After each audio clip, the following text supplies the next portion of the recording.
Hey guys, welcome back to my YouTube channel. I'm Ari and it's Labor Day weekend.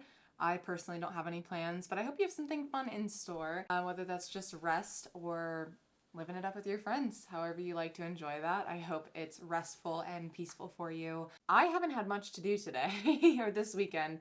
I haven't had 2 days off in a row in a very long time. So yesterday I spent slumped on the bed. Today I got a little bit of movement in, some biking, some cardio, and some Panda Express.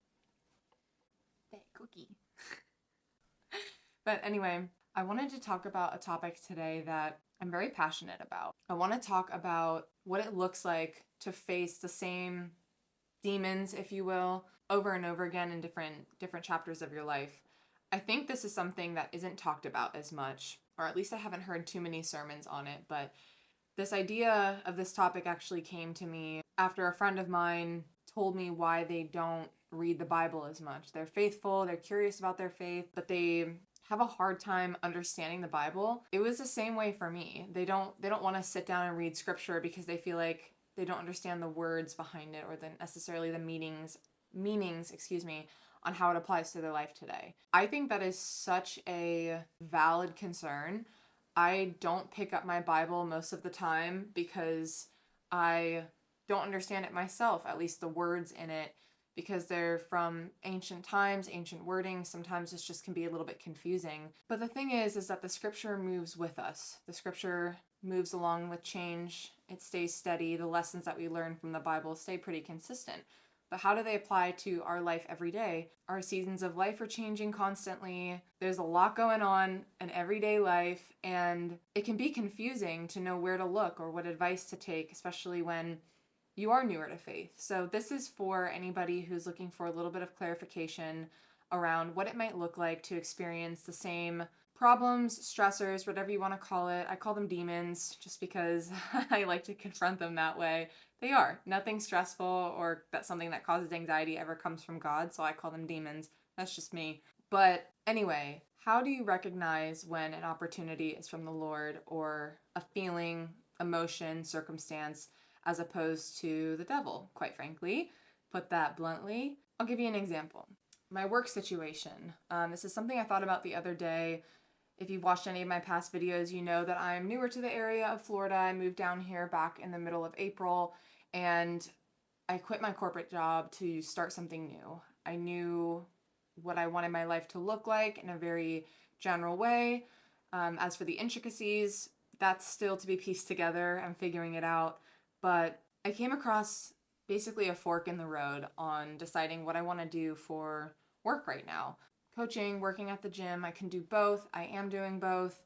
But I was really trying to decide at the time when I was making these decisions if it was from God or if it was from the devil. It sounds so like, I don't know, just like, ugh. It's serious, but not that serious. Nonetheless, I knew that one opportunity would make me more money than another. And I think nowadays, when you're someone like me who's out trying to chase their dreams and figure out where they fit in this world, it's really easy to get clouded with thoughts around money, your energy, your time. Are you wasting your time? There's so many questions that flood my brain when I think about this. But I prayed about it a lot, and I love prayer so much because I really do feel like I can be in tune with my body and my mind more and have the ability to really feel what God is trying to tell me instead of letting outside figures or people influence my decision. And in a world where we're so corrupt and COVID has thrown everything into a loop the last few years, it's really hard not to think about money. It's something that comes up for millions and millions of people every single day. There's very few of us in this world that are content with where they're at in their bank account. A lot of times I can't even tell that I'm making a decision around money because it is such a normalized problem in this world, at least in my eyes. So when I was making this decision as to what I was going to do, one offered me more time and flexibility and the ability to keep exploring what I'm doing, like right now, filming a YouTube video. One job allows me to self-express more in that way than another one does. But the other one I'm very skilled at, and I've done it for a long time. It's safe, it's secure, it gives me more money, but I lose the time to explore what I moved down here to do. And this is really the first time I've been in a place where I have to think about it or reflect on it. Let me put it differently. This is the first time in my life where my time and energy has been a priority for me, and I've had the understanding and the know-how to navigate all these different moving pieces in order to piece together what I want my life to look like right now. And I was praying relentlessly about it last week because I was really struggling mentally with it. I felt like my mind was taking me in the direction of money, of course. It's means to take care of myself. It's means to take care of my living circumstances and the family I'm trying to create. But when I was praying about it, I felt a strong sense of God telling me, you've made this decision twice before, i.e. my first job after college and the job after that before moving down here. So I've made these decisions before, and both times in the past, I've chosen money over myself. I've ended up leaving those opportunities to go find something better and more fulfilling. So that's why I just love prayer so much, because it allows you to really decompress and compartmentalize the different thoughts that you have racing through your brain every single day. A lot of young people nowadays do chase money. Understandably, the market is trash and houses cost a lot. Everything costs more than they used to. And they don't teach you all of these things in school, at least in any field besides business or accounting, maybe. I don't even know. But there are all these life skills that are becoming more normalized. Mental health, communication, passion, and finding purpose in this world is becoming more and more normalized. So there's a conflict, I feel like a mental battle going on amongst a lot of people right now in this world, including myself. So that's just an example of a demon that comes back to fight me every so often. Money. I have to make choices around what I'm going to do with it and how I'm going to get more of it. How am I going to sustain myself? And let me tell you one thing. If there's one conclusion that I came to from that conversation of my own in my head, it was that the moment I decided to prioritize my dreams and my well-being was the day that I was the happiest I've ever been. Even without money. So I'm making it sound like I'm literally living like in a cardboard box when I have a fabulous roof over my head. But compared to the lifestyle that I was like kind of wired to look for more immediate gratification compared to now, I have never been happier with where I'm at. I think what I've gained is freedom. Freedom is so difficult to find. A lot of people chase money and they chase financial security first because they want freedom so desperately, when there's nothing wrong with that. You can do both. The question I have for you is, are you going to choose finding a way to make money where you also find purpose? Or are you going to rush the process and be quick to indulge yourself in a career and a lifestyle that may get you more freedom, but the time that you do have to spend working, which everybody does, are you going to spend that time you have to work doing something you feel passion for, something you feel fulfilled in, or are you going to do something you hate? I personally have struggled with really just allowing myself these opportunities. It is a gift to be able to choose your dreams over a job that you don't really like. And I have to keep telling myself not to fall for it again, constantly. It's constant decisions every single day. Now, money might not be your battle. Money could be something that you battle with. It might not be one of those core, stressors that you have to reoccurringly deal with. And there's a Bible verse I want to mention that might help you. So I'm going to go ahead and read it for just a moment. This verse is Ephesians 3:16, and it discusses the never-ending resources God has for us and his people. Hopefully this gives you some comfort today. This was the verse of the day that came up for me last week when I was really struggling to make these decisions. Again, there's so much unknown, but part of being a Christian is being faithful, that God is going to provide for you. It definitely takes loads and loads of callous and experience and persevering through, praying, really just becoming comfortable with the unknown and the uncomfortableness and finding peace and joy in that. So let me go ahead and pull it up real quick. All right. So this verse is part of a chapter titled The Prayer for the Ephesians. I'm going to start with verse 16 and read down through verse 19. I pray that out of his glorious riches he may strengthen you with power through his Spirit in your inner being, so that Christ may dwell in your hearts through faith. And I pray that you, being rooted and established in love, may have power, together with all the Lord's holy people, to grasp how wide and how long and high and deep is the love of Christ, and to know this love that surpasses knowledge, that you may be filled with the measure of all the fullness of God. So we already know that the unknown is where faith lies. Faith is the most difficult part of being a Christian to me, simply because I'm someone who likes control. I like to be secure. I like to know that I'm going to be taken care of. It takes a really long time, even for someone who's been studying the gospel their whole lives, it takes a really long time to build up that faith and feel secure in the most scary moments in life. I have been in multiple situations with just my personal demon of money where I've seen my bank account go down and down and down and didn't know when it was going to stop, and I got very scared. But for some reason, I've always been provided for. That reason is God. He takes care of his people, but you have to be faithful in order to receive the gifts of these unwavering gifts from the Lord, these magical gifts, these mountains moving right in front of our eyes. You have to be able to pursue the Lord's faith and trust in order to gain those. And I'm not perfect. I know that I have anxiety and stress when I know those aren't from God, and I know that he's going to take care of me in the back of my mind. Yet being a human, I'm flawed, and I'm going to feel all the negative emotions that come from not having the most trust in the situation, I guess. Because we've all been there. We've all been affected by outside factors. We don't know necessarily why certain things happen, but what I do know is that prayer is my escape, and prayer is the way that I battle back those emotions. When you feel tired and sad and like you want to give up on your dreams or what you're doing and you just want to break, those feelings aren't from God. That's actually from whatever demon you tend to be battling in the moment.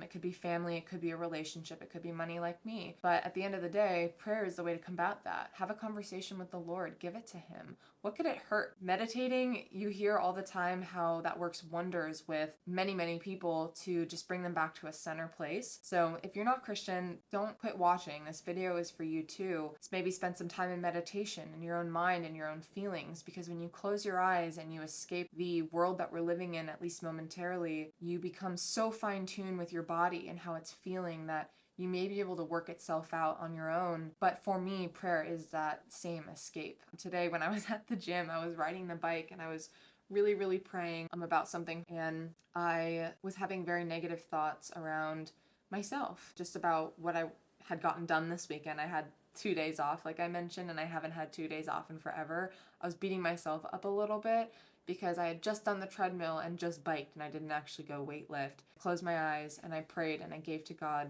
my workout in that moment to strengthen me and listen to my body and listen to what I need. I needed rest, but I needed to get my body moving. I put my head down on my bike and I prayed about it. By the time I opened my eyes, this might just be coming from practice many, many times, but when I opened my eyes, I felt relief and I felt proud of myself. That's from God. That feeling is from God. It's very difficult to say, oh, I'm just going to give this to him because he's going to take care of it. Especially when you're someone like me who tends to work very, very hard. I like to take matters into my own hands, but God is the exception there. And as long as you can remember that, our Creator is always the exception. You can always give your problems to him. He will provide for you.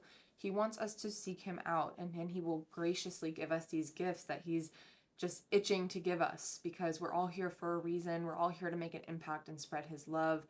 And the more we can do that and talk with him about our feelings, about our trust in him, the more we'll see our dreams come to life. That's why I put this move down in his hands, my work in his hands. And I promise you, the moment that I prayed about my work situation and choosing energy and time and passion over money, I felt so much relief. So much that I've had the best weekend I've had in weeks and I barely did anything. Like I said, my mental space feels more clear. I'm more optimistic about what's to come. I'm more excited about the week that I have ahead of me because I've chosen a scenario that allows me more balance between all the little things that are under my responsibility and my wants at the same time. So there is a way to do that. Cliff note version: choose your desires in your heart over worldly things like money. God puts desires in your heart for a reason. He puts those dreams in your heart for a reason, because he's preparing you for something so beautiful that you won't even be able to comprehend what's actually happening. It may happen tomorrow, it may happen years from now, but nonetheless, listen to your mind and listen to your heart. You were given a mission in this world, and it's also your gift and your strength. Don't waste it. Next time you have to deal with something that maybe you've felt a familiar, eerie feeling before, it's probably something that is taking on a different form and trying to come back to essentially bite you. Money would be that demon for me, like I said, but for you, it may be a relationship or something of that sort. If there's one thing I can tell you, is those desires are for a reason. Choose yourself first, because by choosing those desires in your heart, you're also choosing God. Don't put those things to waste. You have so much to offer this world. So do I. I have a hard time believing it sometimes, but allow yourself the space to take on God's venture. The path less traveled is God's path typically. If it feels right and it feels like it gives you inner peace, it's probably the right decision. But I just pray that you or someone you know can find comfort in this insane journey that we're all on. It is not easy to drop your entire life of what you've known in the past, the structure, whatever it is, and go figure out your dreams and desires and what that life looks like for yourself. It is so difficult, but there is reward waiting on the other side from Jesus Christ himself that is beautifully written for you. He has a story for you that is just insurmountable and will inspire and will protect and will satisfy all the needs that you have in this world. Hopefully this inspires you a little bit, or if someone popped in your head that you feel like could use this encouragement to really just choose God by choosing yourself, please pass it along. There is always more love needed in this world and compassion. Like I said, these decisions are very difficult, and mental health is such a huge topic in this world. It takes sometimes a lot of mental strength in order to get from point A to point B or take the leap that you know you want to take. 3 years ago, I knew there was some kind of leap that I was going to have to take eventually, because what I was doing I knew was not for me long term. And I had this like weird kind of sense that it would be this really big, scary leap. And for me, it was. Moving down here was a massive decision. I was leaving family, I was leaving my friends, I was leaving a cushy paycheck, and honestly, just a really good group of people that I felt comfortable around. I haven't ever really been by myself, being that I'm a twin sister and we have lived very identical lives if you know us at all. So I knew there were a lot of challenges that I would need to face, some that I had faced before, some that I've never had to face, like spending time in my own thoughts alone. I don't do well being alone. I prefer the company of other people, but it's something that I knew deep down when the opportunity came up and it was decision time to change my life or to not change my life, that my faith and my prayers that I've spent the last 3 years talking with God about, it felt right. It didn't feel right to stay in the comfortable, because God doesn't want you to do that. He wants you to get uncomfortable.